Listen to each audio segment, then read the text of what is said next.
month by month. You should make such a plan. When you want to start your business, you should make such a plan and try to be realistic. So you have the starting cash and then the ending cash. Like here you're losing money, here you will lose money, here you will all lose money. Because your expenses are higher than your income. Okay, maybe be like that for 1 year or 2. But then it should go, eventually you should make money. Like Matthias said as well, a business is not sustainable if it doesn't make money. If you just preserve the nature or the culture, it's not sustainable as long as you cannot make money with your product.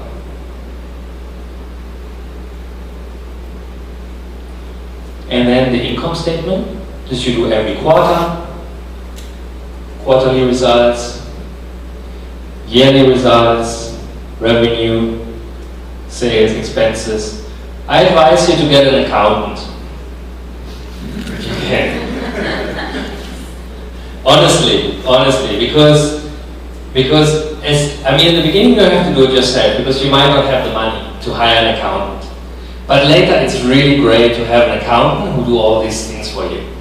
I compare all the accounting like it's a bloodstream of the company. Because you see in all these figures, you can see really what is really going on and how the company is really working. And it is really easy to measure because it's just money, you know. So, but you don't want to deal with that every day. So if you can, get an accountant. And then they make the nice reports for you, and you just see the final report, and they might explain it to you as well, and then it's clear. And this is the balance sheet. So we have the cash flow, the income statement, and the balance sheet. The balance sheet is like, it doesn't show necessarily the profit or anything like that, it just shows the assets and the liabilities. What are your assets in the company, and what are your liabilities? And in the end, it has to be equal. The assets and the liabilities have to be the same. You know, then what happened, you know, with the banking crisis in Europe or in the US? That's exactly what happened. It was exactly the terrible thing what was happening, because the value of the houses went down in the US, okay? So the asset of the bank went down, but the debt go up. And then in that moment, the balance sheet is not plus minus zero in the end anymore. You know, that's why then the governments, they had to put money in again to the banks to equal the balance sheet. So they have to get more assets to cover the liabilities.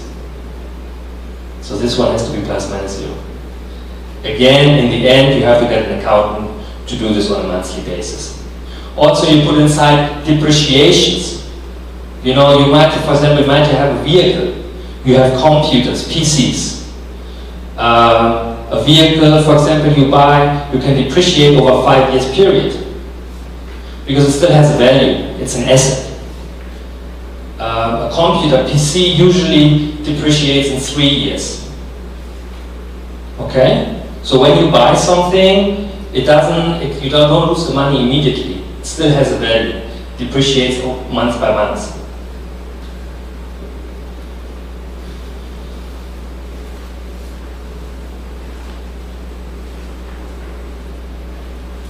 Clear so far? Yeah? Okay. So the budgeting helps to take better decisions for the future. It quantifies the expectations regarding future income, cash flows, financial planning and positions, and you can make it long and short-term planning.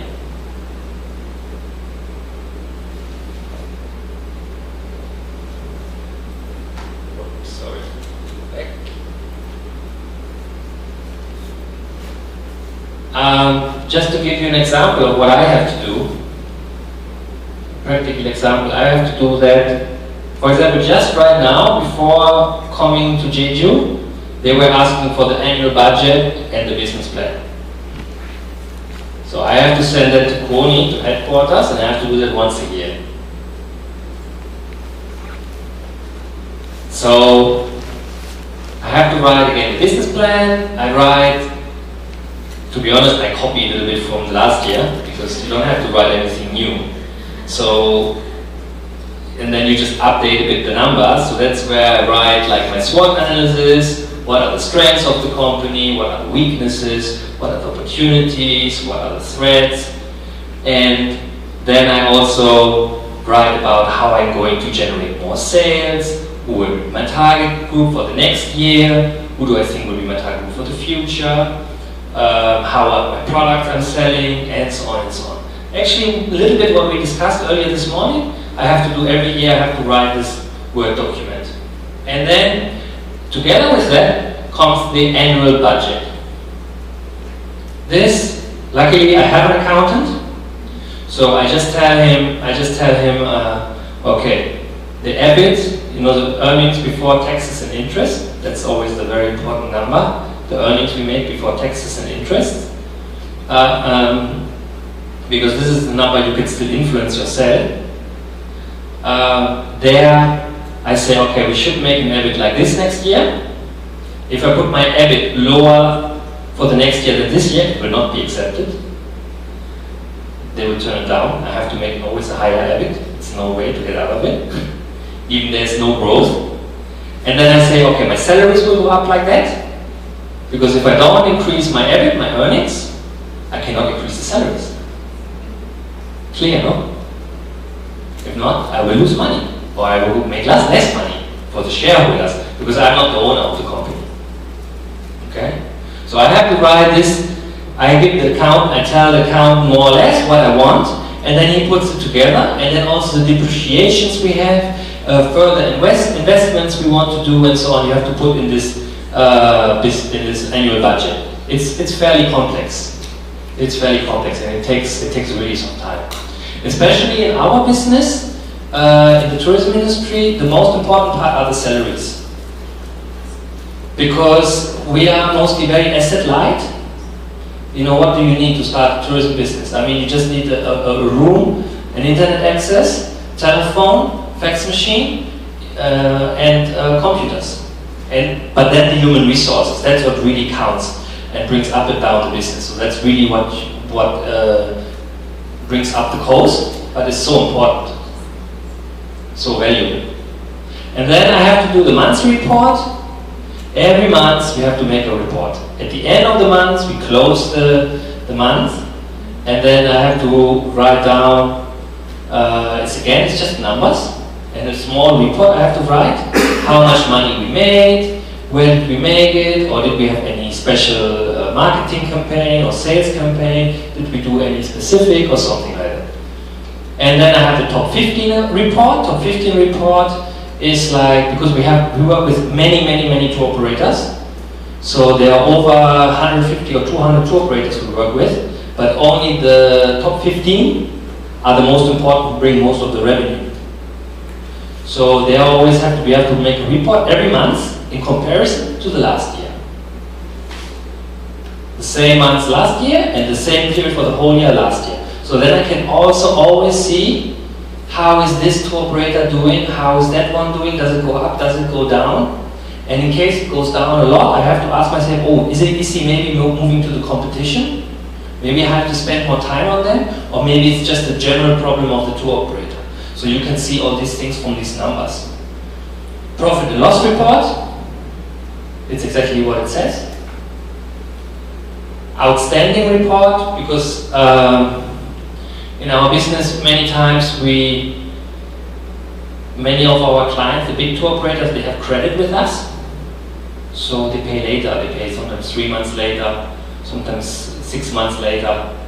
And then I have to see the outstanding because the money still has to come in. Otherwise, I get a cash flow problem. Remember the cash flow report.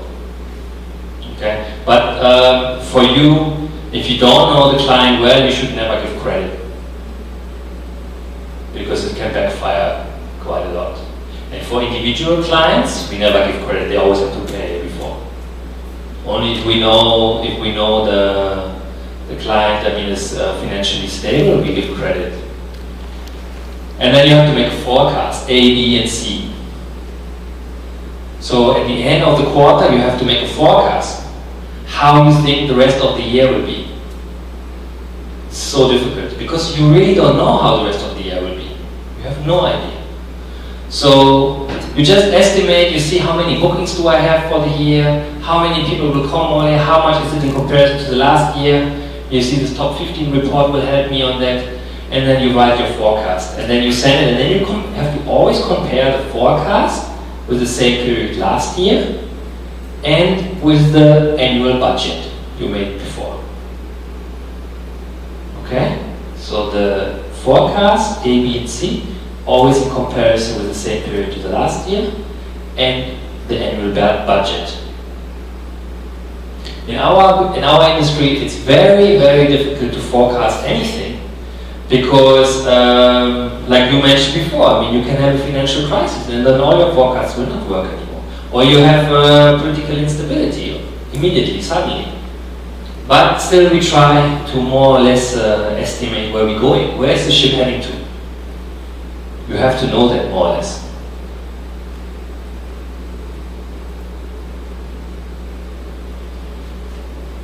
So we will do an exercise later on this one, on the pricing. So when you make a price for your product, you have cost-based pricing, based on how much it costs for you to buy the services or the premises or whatever. And then you can have demand-based pricing, basically supply and demand. And you can have dynamic pricing. This is, for example, you can see that always when you buy an air ticket. The price changes every day, every hour, or even hotel prices. Sometimes they change by the hour.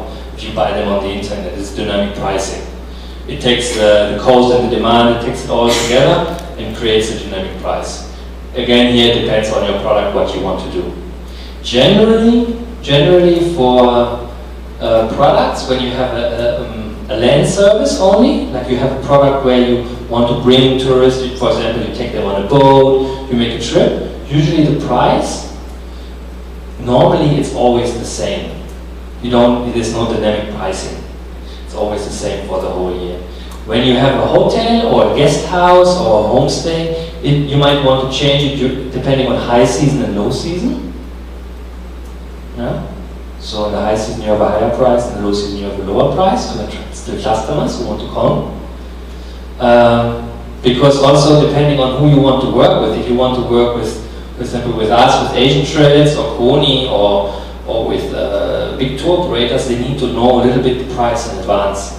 So you will make contracts with them for 1 year or 2 years, and then they have to know the price in advance. Otherwise they cannot put their markup on top. But if you send directly to the end client over the internet or so, maybe you can do dynamic pricing, but it's rather complicated. We make some exercise later on pricing. Okay, let me summarize again. A business with potential needs to have a customer value. Okay, there has to be a unique selling proposition. There has to be a value for the customer. If you don't know the value, the added value, stay out of the business. And there has to be a market for it. You have to identify the market. Maybe you can create a market which didn't exist before. It has to be possible and profitable. If not, it's not sustainable. And you have to be innovative. Try to create something a little bit new. Okay? Thank you. Thank you.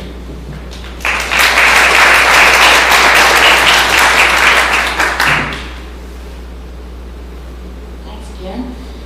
And one thing that I wanted to add to Björn's presentation, or to make a comment, was that Björn is coming from the tour operator perspective. So when he says that he's relatively asset light, it may be that if you have a lodge, an ecotourism lodge or so on, you're not asset light. Exactly. So just a clarification on that.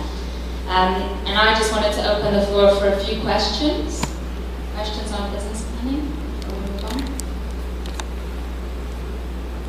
Sorry. Bjorn, which sites or which studies do you usually send people to develop business plans? Do you have some models that you think are particularly useful? I have one, but it's in German. It's in German language, which I used in the beginning, which I found very useful, but it's in German. So that's the one. It was made by the University of Munich, and it's just 20 pages long. It explains very well, but I think it's of no use for anyone else. Otherwise, I think if you Google it, there's so many examples of how I write a business plan, how I do a business plan. I'm sure you can find. Yeah, sorry, I just have this great one from Germany. Yeah, maybe there's some resources inside the book as well. Yeah, I was just going to say that in the textbook, it's an introduction, but you do have on page. Sorry, I'm just looking. On page 25 of the textbook, there's an introduction to developing a sustainable business plan, and in that you have a checklist, and at the end you have some resources. So maybe it's a starting point.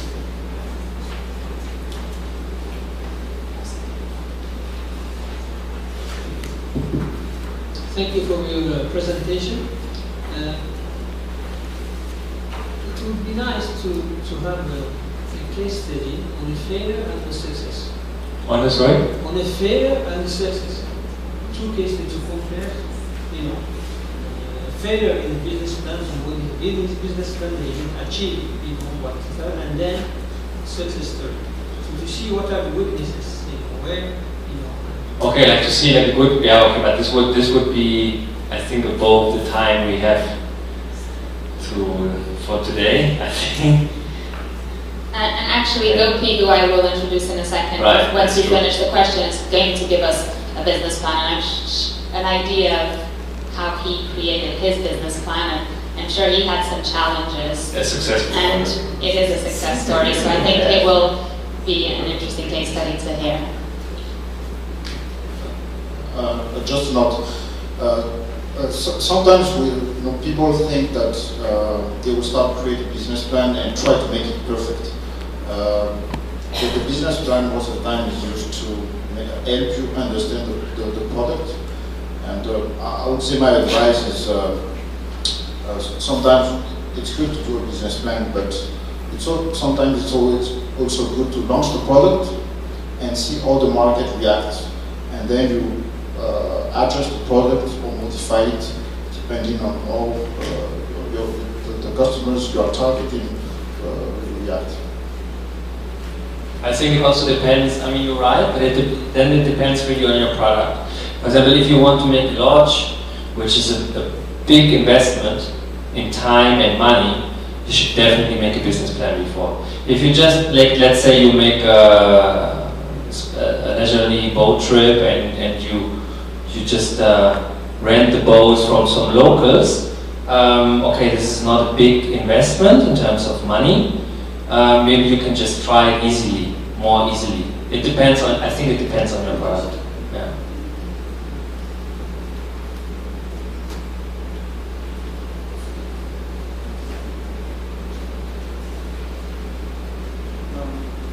I just remember among the components of the business plan, you mentioned the SWOT analysis of the competitors. Why not your SWOT analysis? As well, of course.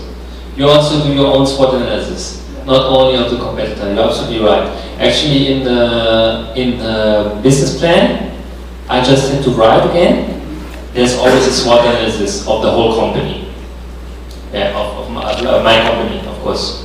You're right. Not only of the competition. Correct. I understand that actually your SWOT analysis includes the external factors, which is the competitors. Yes, you're right. It's a bit confusing in the presentation. I think so too. Because the SWOT analysis actually includes the competition as well. Because the competition can be a threat. It can be, in very rare circumstances, also an opportunity, but usually it's rather a threat. Or, yeah, you're right. Any additional questions? Okay, so it's my great pleasure to introduce to you Gopi Parayu. And Gopi comes to us from the Nyla Foundation and the Blue Yonder. And his is really a success story of how you as a conservation or a non-profit organization set up a business that then becomes a success. So I'll leave it to Gopi to tell us more about his story. Okay, I've been told that I should stick to 10 minutes, so in case I get excited and I keep on going, please feel free to pull out. So, yeah, my name is Gopi. I come from a company called the Blue Yonder, and I come from this region. This picture you see, it's in southern part of India, in Kerala. So, the reason I got into business is because of this river. I was born and brought up here. Last 15 years, especially if you look at how things are, there's a massive degradation in terms of the river biodiversity.